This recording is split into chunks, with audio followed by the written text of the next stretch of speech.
যুবক বলে, নবী গো, আপনি আমার চেনেন না, আপনি আমার কথা মনে হয় শোনেন নাই। নবীজি বললেন, তুমি কে গো?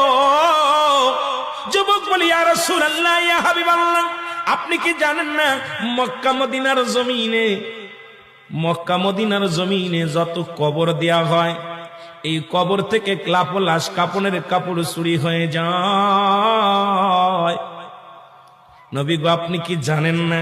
নবী কয়, হ্যাঁ আমি জানি, কাপনের কাপড় চুরি হয়।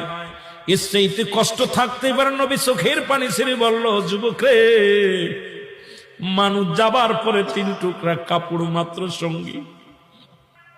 যুবক বলে, ইয়া রাসূলুল্লাহ, ইয়া হাবিবাল্লাহ, নবী গো, মক্কা মদিনার জমিনে যত কাপনের কাপড় চুরি হয়েছে, ওই কাপনের কাপড় চুরি করেছি আমি। নবী গো, আমি সেই যুবক, কাপনের কাপড় চুরি করা যুবক।